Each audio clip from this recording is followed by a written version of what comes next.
Okay, so why I think I'm not neurotypical. That is the video. That's the theme of the video. Um, that's why I'm doing the video. And I've just been thinking about that on and off, really, for months or years, or kind of my whole life, kind of. Um, I think I basically I think I realized I got to a point where um, it's like, no, you're never going to like be normal. Maybe when I was younger, it used to be like, oh, it's just anxiety, or it's just anxiety and depression, or you're just overthinking. You just need to not overthink. You just need to not be anxious. You're just worrying too much about stuff. And like, if I could just be like not worrying about stuff, like, you know, uh, life things, socializing. If I could just not worry, then I would be normal like everybody else. But like, I realized it's never ever going to happen, and it's okay. It's okay. I used to feel a lot of shame about that, like a very very high level of shame about that. I'd be like, there's something wrong with me, and it's my fault, and I don't understand it. I don't understand how to just be normal. Um, and why is it that like, yeah? So I was making a list. Um, I've got two things on the list. It's not a very good list. Number one, yeah, so stuff that's supposed to be fun or relaxing or enjoyable for people is like horrible for me, or even like scary or overwhelming or even physically painful. Um, like socializing, social events, meeting people, like being in groups. Like I can talk to people one on one, like really good. Like I talk to anybody, and like one on one, it's not really an issue or anything like that. But if there's like more than one person, if there's like a group of people, um, it's like playing a game of chess. It's like playing chess. It's like I don't know what I'm supposed to say. I don't know when I'm supposed to say it. I don't know how to like not be interrupted, and then I don't know how to not interrupt other people. Um, and I don't know how, like I just don't know how to flow with I just can't do it. So it's like, and people will say it's like, oh, there's not, like, people almost get annoyed, if I say it. You were like, every, like almost as if like I'm being accusatory, as a, like, to other people, as if like I'm saying that they're I'm not saying anybody's the problem. Like, it could be like the nicest people on the planet, but if it's a whole group of people and I'm not like super close with them or whatever, then I'm going to find that extremely difficult. um and that's another thing as well. Like, people do take it personal, like if you really struggle with this stuff, and people project onto you as well, especially if you're more quiet or whatever, that creates a space, like a void, and people will fill that with information that they don't have, but they project it onto you. And I do that as well. Everybody does that. I'm not saying that I don't do that, so I'm not gonna like judge people too harsh or whatever for doing that. Like, I definitely do try to catch myself when I'm doing it. But yeah, so like it's tough, and it's like, yeah, and as well, like say like at work or whatever, it's kind of like that it causes me a very high level of anxiety or whatever like that.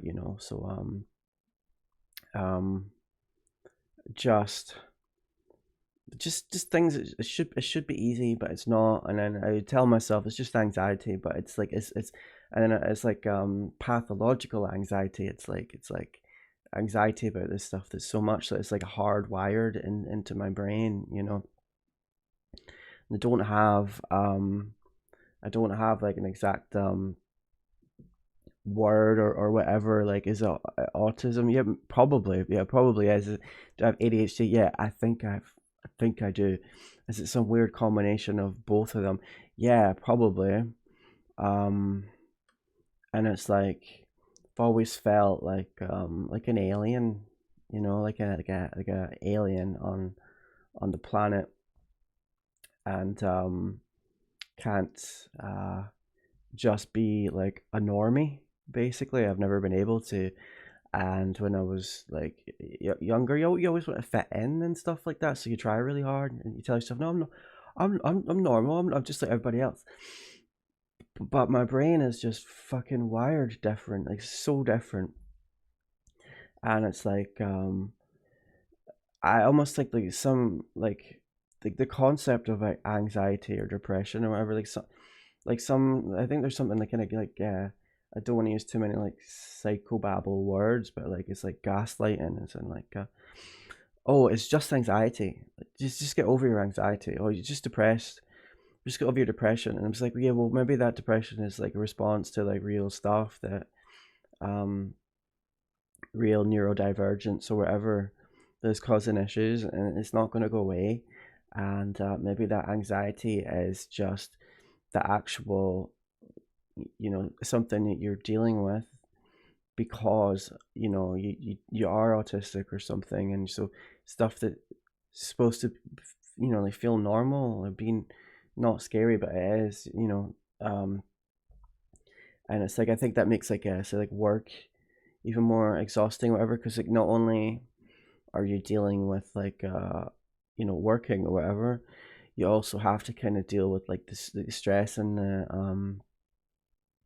worrying or whatever about like speaking to people or socializing or whatever. I can't even explain it really well, but it's just basically it's like I basically like I'm basically at my happiest and my most comfortable when I'm on my own, and I realized that I really enjoy being on my own, and I really just enjoy being at home. And yeah, as well, it's like because it's like I've always been like that, and I think it's like you may feel maybe overwhelmed with like the world outside or whatever, so it's like you're more likely to be like I want to be on my own, and you're more likely to be like I want to be at home. And I know a lot of like people that are like neurodivergent or whatever, like they you play a lot of video games and stuff like that, and it's like yeah, because like you can control that, like it's a world like an environment that makes more sense. It's not unpredictable, like like your computer or whatever. It's not going to tell you you're not good enough. It's not going to make fun of you for being weird or saying stuff that you didn't know you weren't supposed to say, or it's not going to um tell you that you failed or whatever, or get angry at you or be disappointed or ashamed of you or whatever. It's not going to do that. So I think that's why like people that aren't neurotypical, they're more likely to be wanting to play a lot of video games or whatever, because it's just there's a real comfort in that. That's another thing as well. It'd be like I like games that are like quite repetitive, like I like repetitive tasks, like um like the only job I've ever really been able to like hold down for like years was like housekeeping, and like I remember like early on, like someone said like, uh, uh, just wait a few more weeks or a few months, you're gonna get really bored because it's so monotonous. And I was like, oh right, okay, but it never happened. Like I never really got bored like that, because I think some people they need like more interesting stuff happening, but I'd just be happy to have something that like I understand, I know what I'm going to do, I can do it, work on my own. It's repetitive, um, and then like it becomes like was it like muscle memory? You just know how to do the job real quick, and you have to do it quick, and then it kind of frees up your mind, and then you can um just think whatever. I get lost in my thoughts a lot, um but I just know I could never ever ever ever, and there's no point in trying. I could never do like a office job, like a white collar office job. Like I'm gonna do the spreadsheets, so I'm gonna do the phone, and I'm gonna talk to so and so, and I'm gonna do the meeting or whatever the fuck they do. I don't know. I can't do it. I couldn't. I know for a fact that it'd be too much like a school environment as well, which I've failed extremely at school. So I couldn't concentrate. I couldn't concentrate at all, and it made me feel really miserable. I didn't succeed academically. I didn't succeed socially, or anything like that, you know.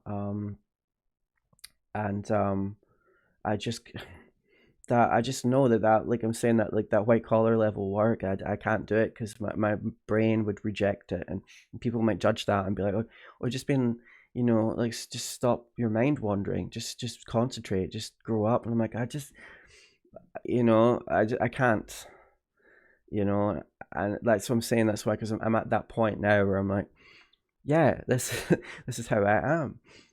I used to like I was saying, because it's a change of perspective. I used to be like, it's just anxiety, it's just depression. I just need to lock in. Just lock in, bro. Just lock in. I can't lock into certain things.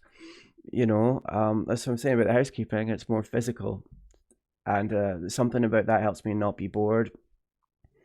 So it makes sense. That's the only job that I've ever been able to hold down. Don't have to deal with the social stuff, and don't have to deal with like sitting staring at a screen, or like even at home or whatever. Like I'm on my computer a lot, but like I need to be able to get up and go wander like through the house to get a cup of tea, or go for a walk, or get another cup of tea and another cup of tea, and because I drink cups of tea like so much, or go on the treadmill for a little bit or whatever, or just mix it up. I just like even on like playing a game with a friend or whatever, or like I'm on the phone with someone or whatever. It's like, as much as I enjoy spending time with people, it's kind of like part of me is like, yeah, I'm locked in now for like this 2-3 hours or whatever.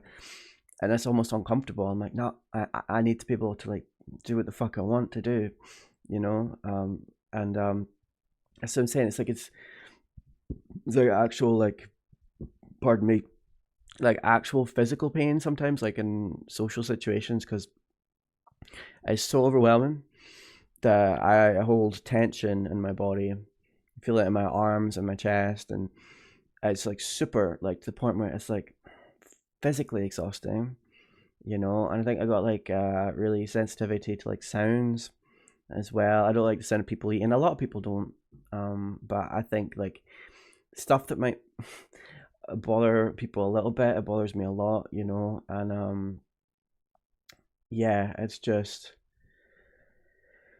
a lot of stuff like that, it really is. And it's just kind of understanding and realizing that. And yeah. And I think there's also kind of a cringe factor as well, as like the self-identifying or self-diagnosing, whatever is cringe, like, because it's kind of like people could say like, well, how do you know? And it's not a big part of my identity anyway. I'm not constantly being like, oh yeah, I'm autistic, because I don't even know. Might not be, but I got something.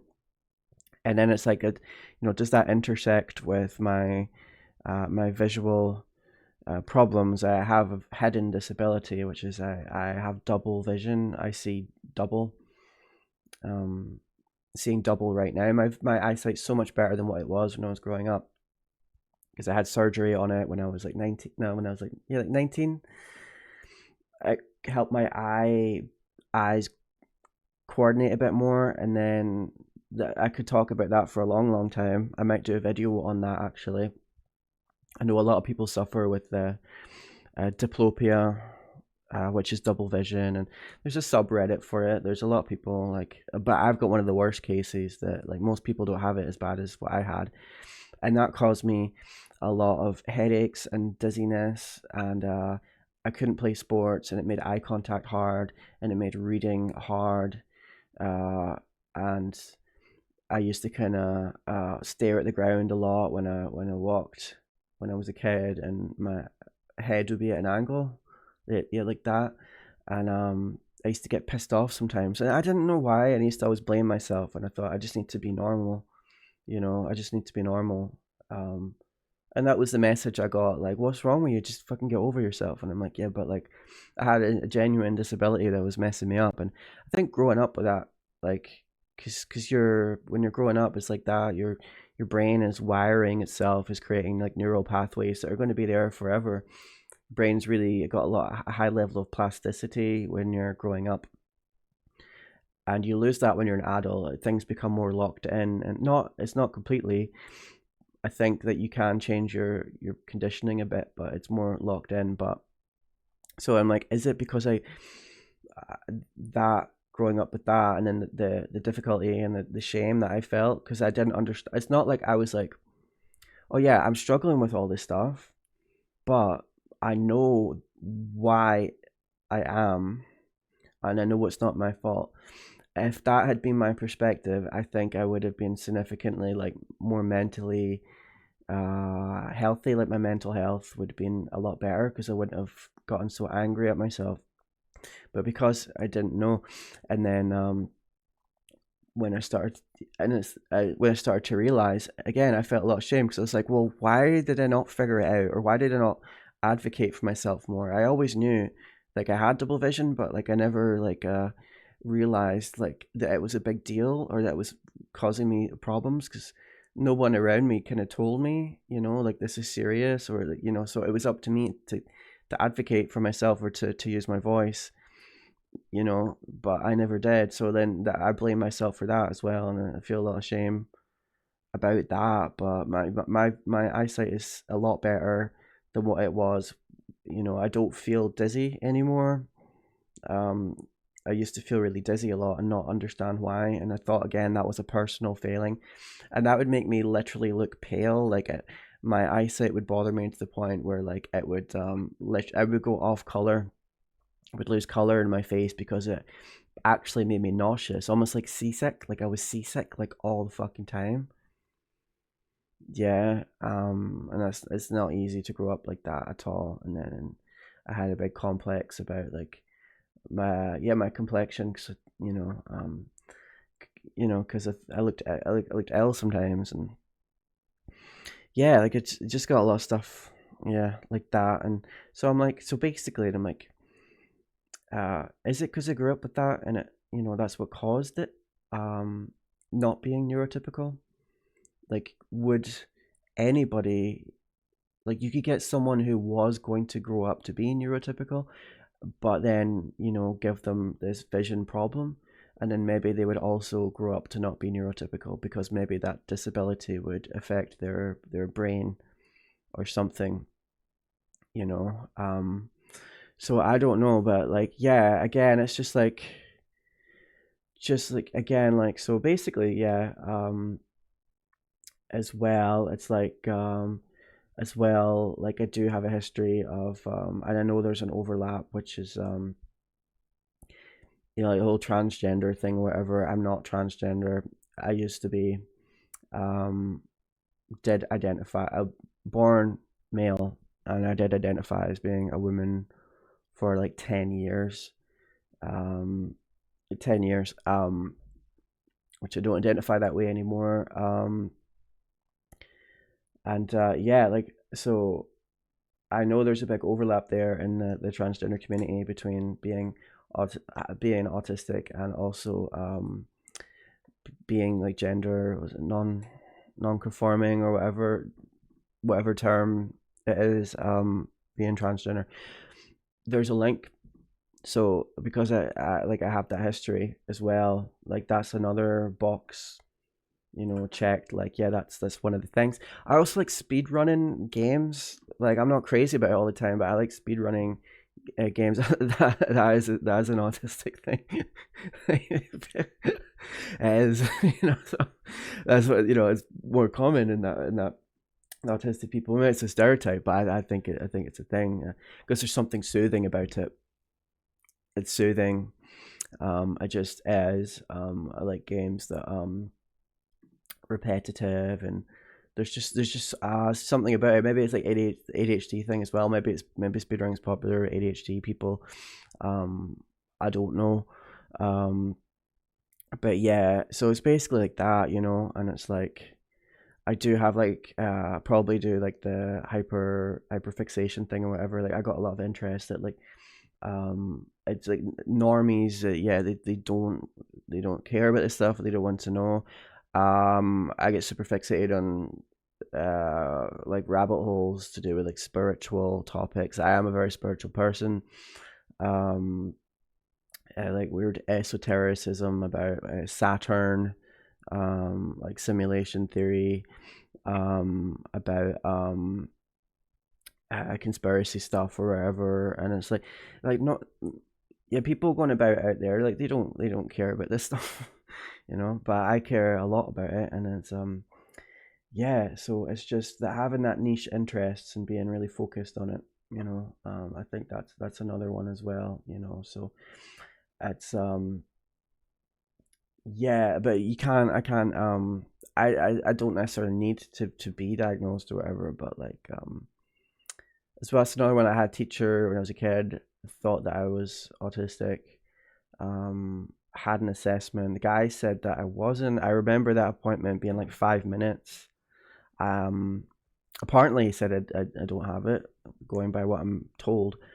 Um, but I don't know. But like if like he should have caught something, because like I'm saying, if it wasn't for that, he should have caught the fact that like I was struggling and I did have a disability or whatever. So like that, that should have been caught. Like, I got some other stuff as well. It's a bit more heavy, a lot more heavy about, my childhood or whatever. It's maybe, had an effect or whatever. So it's but yeah, just stuff like that, So basically, yeah, that's just kind of stuff that I've been thinking about, But I just thought I wanted to make a wee quick video about that. So yeah, anyway, yeah, thanks for watching.